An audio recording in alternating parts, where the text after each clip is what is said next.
Road signs are important. Without them, our road system would be chaos. There would be cars going everywhere, going through intersections, not heeding speed limits. It would be insane. With self-driving cars appearing left and right these days, we need to make sure that these self-driving cars can integrate fully with our human road systems. This includes reading road signs. If self-driving cars can't read road signs, they won't be able to know the rules of the road, and they'll be driving totally differently than the rest of the human drivers. Hi, I'm Tara. I'm a 15-year-old tech enthusiast particularly interested in AI and self-driving cars. I'm here to talk to you today about a project I recently did, which uses a CNN to classify road signs. First of all, what even is a CNN? A CNN is a type of neural network that is particularly good with image classification because of its abilities to pick up filters and patterns in images. Filters in a CNN are basically a table of different numbers, usually ranging between 0 and 1, that classify different patterns in an image. For example, circles, vertical lines, or horizontal lines. The filters can also be a lot more complex, recognizing things such as faces, or in my case, road signs. A filter in my road sign program would likely look like the shape of the sign. For example, a stop sign filter might detect the hexagon shape of the stop sign. The filter for a yield sign might be a triangle. So basically, CNNs, instead of figuring out random patterns in linear data, they find patterns in image data. It's more spatial and it can recognize things in different areas of the image because it recognizes the patterns rather than sequences of numbers in certain places. To put things simply, a CNN is made up of two types of layers. The first type of layer is a convolutional layer, and the second layer is a max pooling layer. Convolutional layers are basically learning filters that they can apply to images. For example, a horizontal line.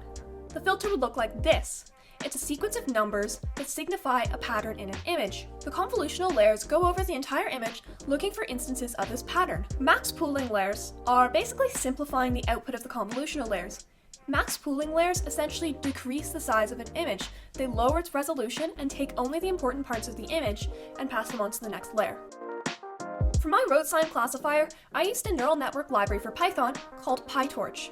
To start off my program, I imported PyTorch as well as a whole bunch of other libraries that I needed for this project. For my project, I used the GTSRB, the German Traffic Sign Recognition Benchmark. This is a dataset that was created exactly for the purpose of evaluating models that classify road signs. The dataset includes 42 classes of road signs and a whole bunch of training and testing images. To start off, I imported that dataset into my code, and I took the dataset from Kaggle. Kaggle is a website that contains a whole bunch of datasets freely available to use for anyone with an account. First of all, I used Kaggle to find the dataset, and then I imported it into my project. I then split the training data into training and validation. This basically means that I split up the data that was supposed to be used for training into two sections. The training section was bigger, the validation section was smaller, and the model actually trained on the training data, but the validation data was used to test the model as it trained. As you train the model, you can see accuracy, loss, and epoch number. An epoch is basically the amount of times that the program has gone through your full training set. When your program is printing out the epochs, the accuracy, the loss, you can also get it to show you the accuracy of your model on some data it's never seen before. Neural networks are prone to something called overfitting, which is basically where the computer learns specific images instead of patterns in those images. The computer might learn how to recognize one specific stop sign, but it would do really poorly at classifying other stop signs because it's learned the specific features of the one stop sign. This could be an issue because if you're trying to use these models in the real world, they won't be able to handle the real world data that you're feeding it. They'll only know the data it was trained on. So to combat this, you use validation data to make sure that your model that you're training with the training data is performing well on data it's never seen before. The next thing I did was define my convolutional neural network.